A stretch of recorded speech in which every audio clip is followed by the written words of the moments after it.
25 करते हैं। A piece of wire of resistance R, एक पीस है वायर का जिसका कि रेजिस्टेंस क्या दिया आपको, आर दिया है, is cut into 3 equal parts, उसको 3 इक्वल पार्ट्स में काटा जाता है। These parts are then connected in parallel, इन जो पार्ट्स हैं इन तीनों को आपने पैरेलल में कनेक्ट करना है। If the equivalent resistance of this parallel combination is R1, यदि हम कहते हैं कि तीनों को जो हमने कनेक्शन में कनेक्ट किया पैरेलल में, तो जो कॉम्बिनेशन का जो रेजिस्टेंस आता है वो R1 आता है। तो आपसे पूछा है यहाँ पर what is the value of ratio R1/R। ठीक है, R1/R की वैल्यू क्या है, R क्या है आपका टोटल जो वायर है उसका रेजिस्टेंस है। तो जैसे ये एक वायर है सपोज आपका, और इस वायर को आपको काट दिया गया है 3 इक्वल पीसेस में, 1, 2 एंड 3। ठीक है, और ये तीनों पीस, ये पूरा का पूरा कितना था, ये R थी इसकी वैल्यू। अब जब ये 3 में कट गई तो क्या हो गया, ये R/3, R/3 और R/3। ठीक है, इस तरह से हो जाएगा। तो इन 3 रेजिस्टर्स आपके पास आ गए। पहले इनको पैरेलल में यदि कनेक्ट किया हमने तो हमारे पास 1/R1, क्योंकि जो पैरेलल कॉम्बिनेशन है उसका रेजिस्टेंस कितना है, R1, will be equal to आपका 1/R/3 plus 1/R/3 plus 1/R/3 हो जाएगा। तो 1/R1 आपका क्या जाएगा, 3/R प्लस 3/R, क्योंकि ये 3 ऊपर चला जाएगा, प्लस 3/R इजिकल टू क्या हो जाएगा, 9/R आ जाएगा। भाई R आपका एलसीएम आ जाएगा, और 3 6 एंड 3 9 आ जाएगा। तो हमारी वैल्यू आ गई 1/R इक्वल्स हो जाएगा आपका 9/R, राइट। अब हम यदि R1 की वैल्यू देखेंगे तो क्या हो जाएगा, इसका रेसिप्रोकल हो जाएगा, R/9 हो जाएगा। अब R/9 में क्या होगा आपका, R से R1/R देखना है ना यहाँ पर, R1/R।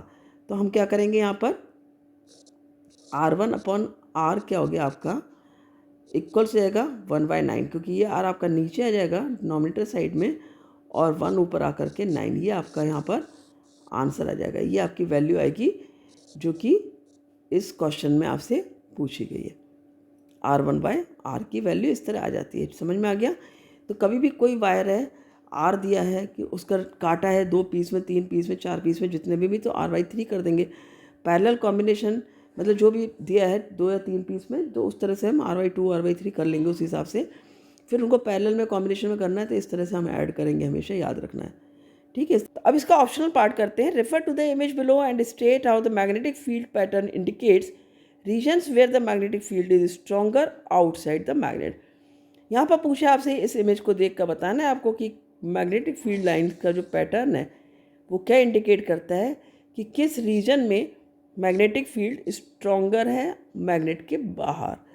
तो देखो यहाँ पर क्या है, ये आपका सोलेनॉइड है। जब भी आपका इस तरह का कुछ एक कर्व टाइप का होता है और उसको आपने इलेक्ट्रिसिटी से जोड़ा होता है तो दैट फॉर्म्स अ सोलेनॉइड। ठीक है, कर्व कॉइल इस तरह से जब होता है तो एक बार मैग्नेट की तरह से बिहेव करता है। इसका एक पोल नॉर्थ बन जाता है, एक साउथ बन जाता है, और आसपास इसके मैग्नेटिक फील्ड आपके क्रिएट हो जाती है। तो यहाँ पर पूछा है कहाँ पर स्ट्रॉन्गर है, तो हमें दिख रहा है यहाँ पर कि ये रीजन जो है ये क्राउडेड रीजन है। ठीक है, ये क्राउडेड रीजन है, ये क्राउडेड रीजन है। तो जहाँ पर लाइंस क्राउडेड होंगी, ठीक है ना, in which region the magnetic field lines are crowded, ठीक है, वहाँ पर आपका स्ट्रॉन्गर है। और कहाँ क्राउडेड है, ये पोल्स पर। हमने जैसा कहा कि एक इसमें सपोज नॉर्थ पोल बन जाएगा और एक इसका साउथ पोल बन जाता है। और ये कैसे पहचानोगे आप नॉर्थ पोल कौन सा है, साउथ कौन सा है, तुम्हें पता है नॉर्थ से इमर्ज होती हैं। तो यहाँ से एरो इस तरह से बना है आपका, ठीक है, एरो आपका कुछ इस तरह से बना हुआ है ये। तो यहाँ से ये आपका नॉर्थ हो गया, और दूसरी साइड आपका क्या हो गया, ये साउथ पोल हो जाता है, राइट। और तुम देख सकते हो कि ये क्या है, साउथ से अंदर इमर्ज इन कर रही है। तो ये नॉर्थ पोल है, ये साउथ पोल है।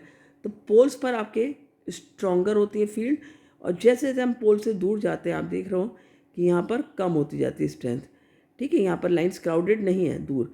तो यहाँ पर लिखोगे आप आंसर में कि जो रीज़न है आपका मैग्नेटिक फील्ड का वो कहाँ पर स्ट्रॉन्गर है, पोल्स पर, राइट। दूसरा पूछा है what happens to the magnetic field when the current in the circuit is reverse. अब जब करंट को, यदि अभी मैंने यहाँ पर करंट सपोज ये पॉजिटिव है, इसका ये नेगेटिव है, यदि इन पोल्स को आप चेंज कर दोगे, यानी कि बैटरी में बैटरी के जो टर्मिनल्स हैं वो चेंज कर दिया आपने, यानी ये इसको प्लस कर दिया और इसको माइनस कर दिया। यदि हम इसको प्लस कर देंगे, इसको माइनस कर देंगे, तो ये नॉर्थ पोल बन जाएगा, ये साउथ पोल बन जाएगा, यानी कि मैग्नेटिक फील्ड पूरी की पूरी आपकी रिवर्स हो जाएगी, राइट। तो ये आपका आंसर हो जाता है। इसको आप कैसे लिखोगे? इस तरह से आप अपना आंसर लिख सकते हो।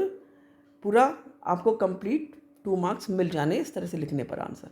मिलते हैं अगले वीडियो में। Thank you.